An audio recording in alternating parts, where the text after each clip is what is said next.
So 5 years ago today, that's right, October 24th, 2019 was the very first Flesh and Blood cast here on the channel. Go Again, episode 001. Now, obviously a lot has changed in that time, and hey, we are 5 years later, and hopefully things have improved for the better in many ways. Now, I was kind of going back and forth with myself on how to celebrate this, what to do, and all that. So many ways we could have gone, but it felt to me that sitting and telling stories and my feelings and stuff was really just going to be more for me than you all. And there's some important things we need to do. A, we need to have fun and celebrate it and just have fun. Two, I need to give a bunch of thank yous. So what we're going to do first today is I'm going to show off my pack collection, and we're going to do an Andrew style, Dice Commando style tier list. And then we're going to spend the rest of the video after that giving thank yous, acknowledgements, and getting excited for the next 5 years. James, 5 years ago, you launched Flesh and Blood with an audacious mission to bring people together in the flesh and blood with the common language of playing great games. And in the time since, 14 expansions, nearly 50 callings, and countless armories and events every single day across the world, and, more importantly, thousands and thousands of loyal fans. It's clear that you've not only achieved, but have far exceeded your mission statement. So to you, Brian, Alan, Trevor, the devs, and the rest of your amazing team at Legend Story Studios, congratulations. Thank you, James, for the last 5 years, and here's to the next. Hey there, my Flesh and Blood friends. So for this, what we're going to be doing is a tier list. That's right, I promised you Andrew style. So that's right, we're not doing it just on the computer. We're doing it real life, and that's with my Stack O pack. So one thing that I've done through the years is I have maintained one pack of each sets. This is an alpha pack. This is an alpha pack. And I have a first edition where relevant of each pack. So we're going to be using this to construct our tier list. So we're going to go through it in order. I will be placing these obviously on the tier list based on my own personal rating scale, which is a combination of how much I enjoyed playing the set, both from a constructed and limited standpoint, how I think it affected the game, both at the time and long term, especially long term, and also very much relevant to me, how it felt to open, right? That meant a lot. There was a lot of sets that I opened and I was just like, that felt like a waste of money, or I had a really good time opening that set. So that will absolutely factor into the decisions this evening. So starting off, of course, with the OGs, I have to put this at A, okay? So this set was obviously our first one, our first introduction to Flesh and Blood. And, I think if we go back and we look at it in the Wayback Machine, it was pretty good, pretty balanced. You really could have played any one of the four heroes in either sealed or limited, or I should say, or draft, and have a good time. The set itself did a lot of good things. I think if we go back and look in the Wayback Machine, the weapons are probably a little too good. Kodachis and Nonothos, those are probably a little on the too good side, especially the Kodachis. But they continue to hang out. The heroes are not gone yet, right? None of them are. And I don't know how you put this anywhere else than A, because we wouldn't be here without this set. Right, next up we have Arcane Rising. That's right, look at that shiny first edition pack. So Arcane Rising, I still believe that these two were largely designed side by side together. Obviously, we know for sure that this one was, if not at the printers, but darn close before WTR released. Now, what hurt this one, and I use that with air quotes, is this released in the US the weekend that the US was going into lockdown for COVID. So we didn't have as much chance to actually play limited, really in any sense of the word, with this in person. Because by the time things had opened up, we were really into, at least here, I should say in my area, we were really on to Mon at that point, okay? So we did do a couple sealed events virtually, right? We'd buy a box, split it, and then we'd play on it was TTS at the time. So we did have some fun with that. I felt that Arcane Rising, from a sealed standpoint, was not as good as WTR, but obviously introduced a lot of fundamental, had some serious bombs in this, and I put this one in a solid B tier. But that, again, comes with the disclaimer that I did not have as much reps. I didn't have as many reps with that, because of the situation at hand. Now let's go to Crucible of War. Oh, Crucible of War, this lovely golden first edition pack. I absolutely love this set. This set is arguably my favorite set overall still for Flesh and Blood. So there's a couple different reasons for that. First off, when this hit, it introduced alternative ways to play all the heroes at the time. So we got new weapons. Not all of them were good, but many of them are still around today and relevant. But we got new weapons. We got stuff like Spoils of War, and it's all sorts of new tool. I mean, every hero got new tools that were very critical to their playstyle, right? We even got like Plasma Purifier for dash and stuff like that, right? The number of play lines and options did not exist without this. Before this set, you really had maybe one, maybe two ways to play a hero. This really opened it up and expanded it. It also introduced Blitz. And, whether you are a Blitz fan or not, there is no question in my mind that Flesh and Blood would not have made it through COVID like it did without the release of this set and Blitz making it. Remember, you couldn't get cards. Only having two of them, regardless of the price of the deck and all that, only having two of them made it more approachable, made it easier to get in. I really don't believe that Flesh and Blood would have made it through the pandemic in the same state had Crucible of War not brought what it did with the Blitz heroes and just the options and really pumping the market full of additional fun stuff for Flesh and Blood, right? Now let's go into Monarch, right? Good old Monarch. So this again dropped at least, so it was in the fall time. This for my region was in a lull of Pandemic 1, and maybe it was Pandemic 2 to Pandemic 3, either way. So I was able to go over to Travis's Fab Foundry store for a very, very, very limited, bad choice of words there, for a very small group sealed on release weekend. And we had a lot of good time. I think the limited play, I think sealed play was actually really good in this. Draft was not pretty good. Draft was really good in this as well. And I know there's a lot of people who are very high on this set because a lot of people, that's where they came in, or they came in shortly thereafter. We also had very memorable heroes like Prism and Chane, but we also had, some heroes that have still been around and are still struggling in their own ways. But on Monarch, I have this one at a solid B tier as well, down there with Arcane Rising. And that's not because of the mechanics of the set or anything like that. The biggest thing for me on this set, and I'll put the pack up. So when there was a lot of product supply issues on this set. When first edition came out, it was very product constrained. They had done a second, basically go back to the retailers and said, hey, I know we said you were going to get 80 boxes, but you're actually only going to get 12. So then those retailers had to go back to their folks and said, yeah, I can't give you this. Meanwhile, other less scrupulous LGSs were just canceling orders and flipping them for $1,600, flipping cases for like thousands of dollars, and people weren't getting their stuff. And it wasn't until 2 to 3 weeks later that Unlimited Edition hit and the players could actually get stuff in their hands. Now, we know there's a whole story there about people artificially constraining supply and stuff like that. But it's still, that's why for me, it did not land. It did not land well in terms of being a celebratory thing, because people couldn't get what they wanted, and that felt really bad. So I do, and is that LSS's fault? Not entirely, but it did impact my perception and my consumption of that product. All right, next, let's go to Tales of Aria, and I know this is going to be one that many of you are really not happy with me about, but this set had a lot of problems. I know that this was a very gorgeous set to begin with. The concept of fuse, the heroes were awesome, the elements, the whole thing was just absolutely awesome. But remember what happened to the meta because of this set, right? This set continued to the elemental heroes, what came out of this set, the weapons that came out of this set, the weapons that were banned before the beginning of this set. This set had a lot of issues. Now, again, we know a lot of the reasons why, but it doesn't change the fact that it did happen. Furthermore, this was also a pseudo-constrained, not as much as this, but they did end up getting quite a bit out quickly. But for me, because of the impacts that this had on the game for the next 2 years in terms of setting power level and then really having to work out of that, I have to put this in C tier. I also really disliked the draft was fine, but I really disliked sealed. I thought that was awful to have one hero that could just do arcane and no one else could block it. That felt really bad. And everyone was just forcing Briar on opening weekend. So I think that solidly lands in D tier for me.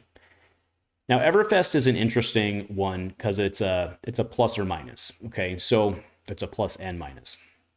So Everfest itself is, I even shot a video about this. It's one of the like most impactful sets I think we've seen yet, probably until Mistveil, if we're being honest. But if you really think about the long-term impact of this set, Swarming Gloomveils, the Warrior single package, Swing Bigs, and every hero, T-Bones, and more boosts and stuff like that. I mean, the functional cards in this set are amazing. But we also got Starvo out of that, which was, a problem. Maybe that's related to that or not. Either way, I also did not buy any product of this. The value just wasn't there for me. I did help Steven to open a whole bunch of products, so I got my fix there. But I didn't open any products of this for myself because it just wasn't there for me. That said, because of the long-term impact of this, I think it solidly belongs as a B tier expansion. This is one I know other people are going to disagree with as well. I really loved Uprising. I liked Fi. I thought that his place in Flesh and Blood was really strong in terms of where kind of the role he served of being that straightforward hero. Dramai was also phenomenal. Icelander was also really fun at the time. Obviously was her own challenge right through the years. But I thought this set really landed well in terms of flavor. It was really gorgeous in terms of, the flames and stuff contrasting with the ice. Furthermore, this set felt absolutely phenomenal to open, right? This was the kickoff of Fab 2.0. And even if your case only had like a $20 to $30 Marvel Ended or something like that with the dragon, it still felt super amazing to open, right? It's our first time really, well, Everfest actually was with the first time with the full arts, but this was the first time where they were truly accessible to more people. You had pretty good distribution on this in terms of the L's you would get. The Majestics were roughly one per case, and they felt amazing to open. Absolutely landed well. Sealed, I enjoyed Sealed. Sorry, the other way around. I thought Draft was really good. Sealed was a little challenged on that. And then I know there's a lot of people who don't like just limited play in general on this just because of how long it was out, but I don't think that necessarily speaks to the product itself as much as just supply. Oh, Dynasty. So Dynasty was released right before Worlds in San Jose, which was really cool because there was a lot of focus around it down there. The Emperor died, all that stuff. The storyline was great. It also introduced Assassin. But one of the problems with this set was it also introduced Assassin and not well, right? There was the surgical extraction debacle, which I think really impacted a lot of folks' ability to pick up Assassin. I think some folks just didn't, and then probably to this day don't because of that. And again, the issue was rectified 2 sets later, but it was like 2/3 of a year later, right? And I thought that was really a bummer. Furthermore, the value on this set, so I don't think I bought a case of this. I don't remember if I did or not actually, but the value on this was pretty bad. I think within several weeks after, there was 2 L's in the set, if I remember correctly. It was Soraya and the Emperor. Both of them were down in like the $20 range very, very, very quickly.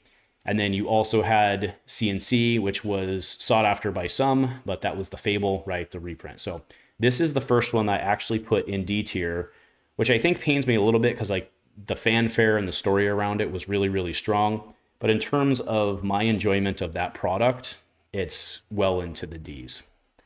That brings us to Outsiders. Now, this is another one that I think is pseudo-controversial.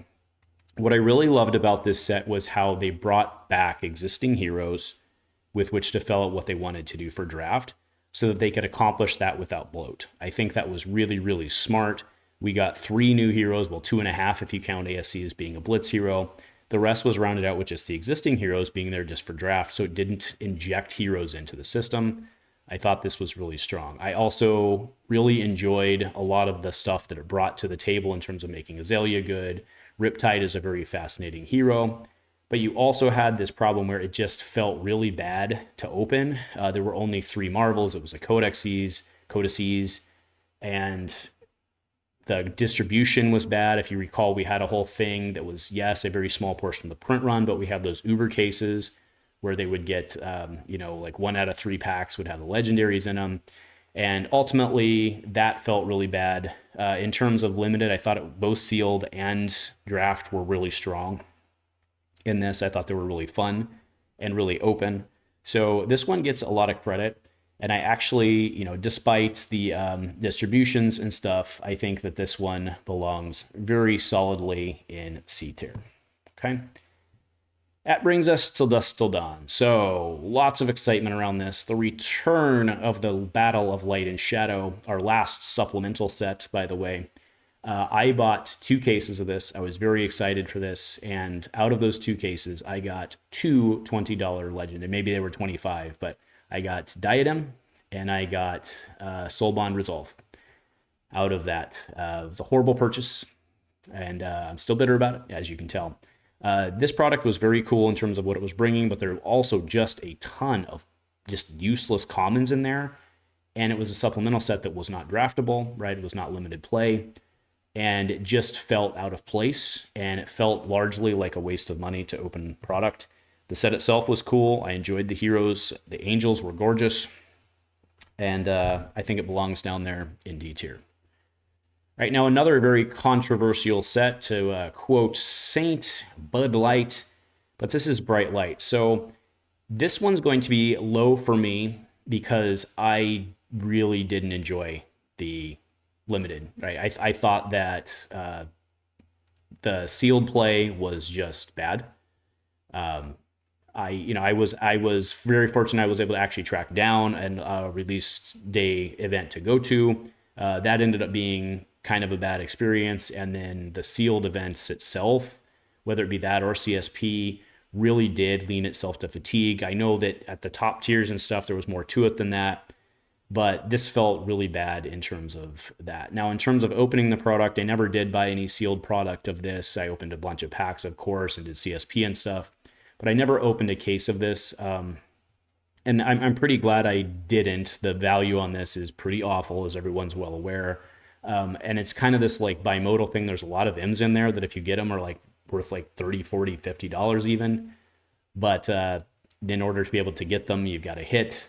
Although one thing that's redeeming of this is that it introduced the expansion slot, which has been nothing short of a win. So we're going to go ahead and put that in C tier.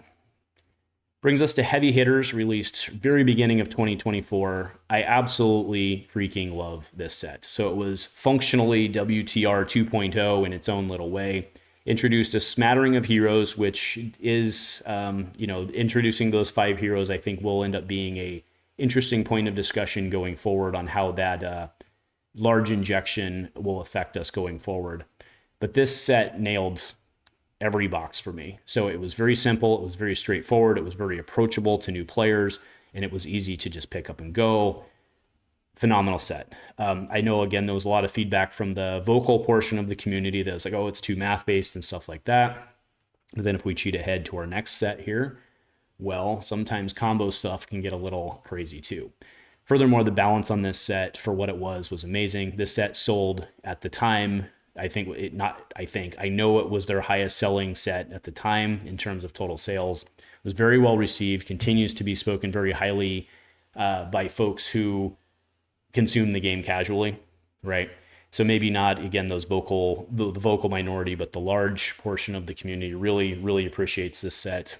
I bought an embarrassing amount of that set. Oh, and one more thing to note, introduced, well, I guess Icelander technically did, but in terms of the young and the old young and adult hero marvels being in the sets, it set the new standard for what we had going forward. Nothing short of a win. Absolutely phenomenal. All right, now this is the one that I'm going to get tomatoes thrown at the screen about. So Part the Mistveil is an absolutely gorgeous set. Absolutely belonged as the intro to Japan. Could not be happier about it in terms of the way it landed, the way it made a ton of product sales. But this set is going to continue to impact Flesh and Blood for some time.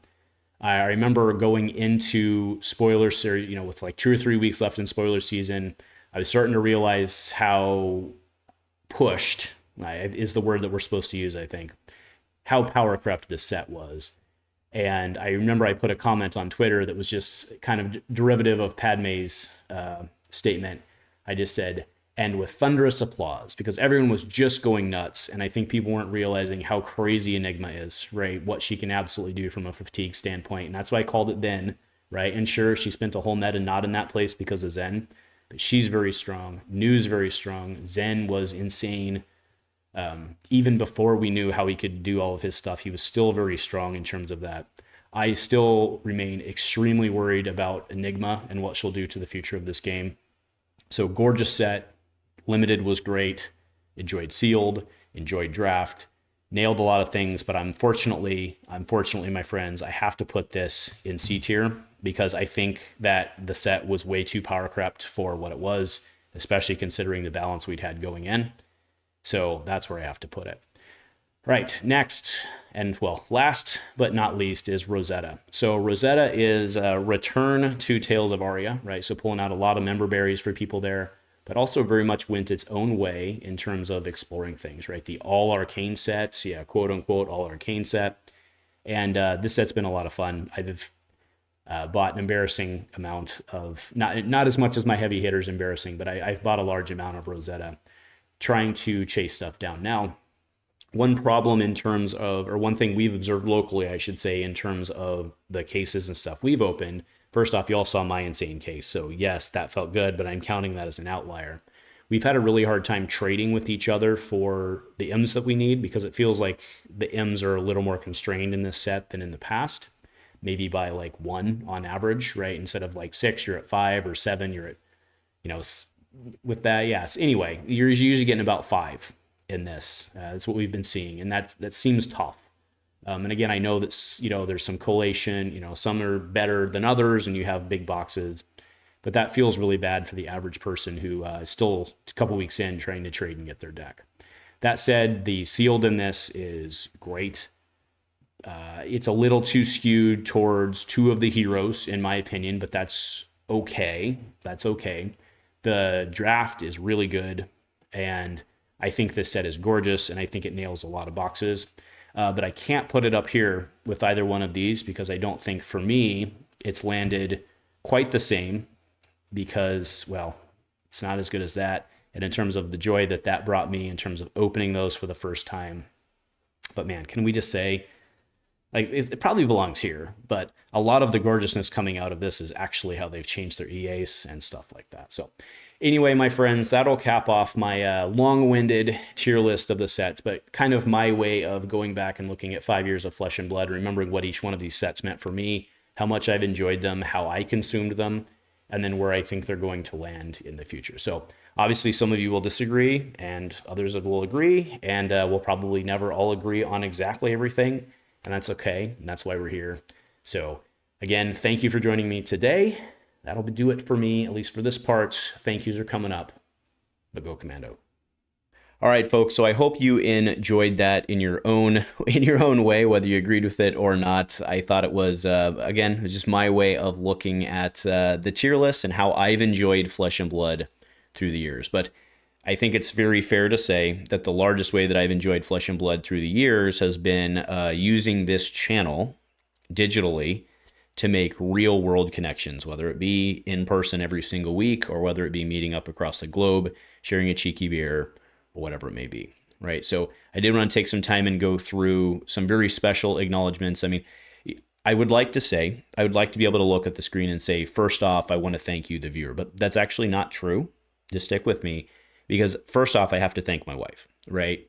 The amount of time that I've spent in this stupid office doing this while she's been trying her best to be quiet or whatever is amazing. So thank you, Amy, for dealing with this. Everybody should give Amy a comment below saying how awesome she is. I mean, we all know she's awesome, but you get it, right? It's a lot for the families, our loved ones to put up with this stuff. So thank you to Amy and to Spencer and so on. Next, we have to go back into the Wayback Machine.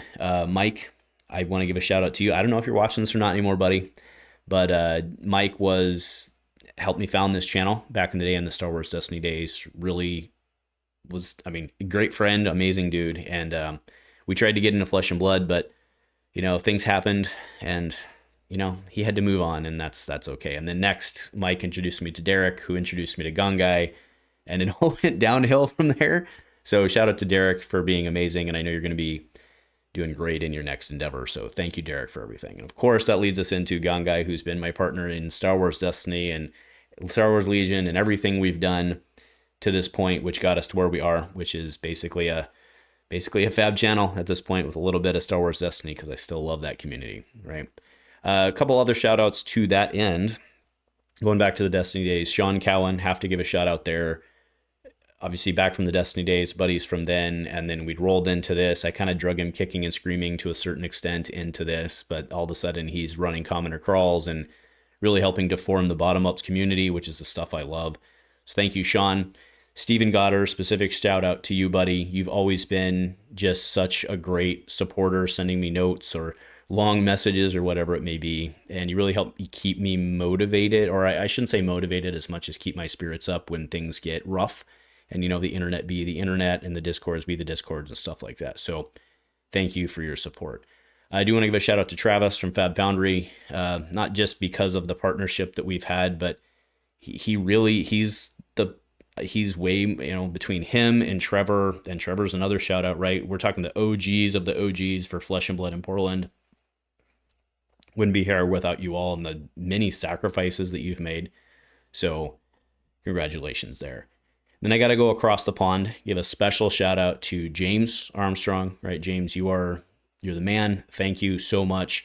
You drug Simon in kicking and screaming, and all of a sudden he's got his own podcast on the other side of the pond and all that stuff. And you were important to a lot of that and keeping us motivated. And again, your positivity through the years has been strong. Now, what's interesting about the Dice Commando team is that I actually started doing Flesh and Blood before channel memberships were a thing. I never believed in doing Patreons before because I was just doing this as a hobby. But the channel memberships allowed me to bring stuff to people, right? And we are not quite at 5 years, but we have a lot of people who are very close to 5 years of Flesh and Blood. Of channel memberships, which is beyond that. Dean McCarthy, right, as many of you know, has been a partner in crime, basically, I don't even know how long at this point, Dean, but we started doing Fab stuff together at some point. I don't even remember when. It was definitely during the pandemic, and you've kept Destiny going. And Dean, the channel is a better place because of you, and in fact, in many cases, is still floating because of you. So thank you, Dean. And that is beyond just the channel membership stuff, right? You are a Dice Commando admin, right? You are as much of a part of this as I am. So thank you there. Going down the list, got to give a shout out to Jay Danger. Jay Danger, man, you keep me smiling, and you're still around in the Discords, and I appreciate that. Do have to give a shout out as well to, that's right, Jay Shot. I don't know if you watch this anymore, my friend, but Josh was also a huge partner early on with the Fab content stuff. Many videos back talking with him, and back in the day, there wasn't a lot of days that went past where him and I didn't talk Fab. So thank you. Now I'm going to go down the list pretty fast here, and that is just because I can't talk for hours, because I could talk for hours and I probably should, but you know how it goes. So we have, look, I've got so many supporters through the years, and what's fun is some people come in, some people come out.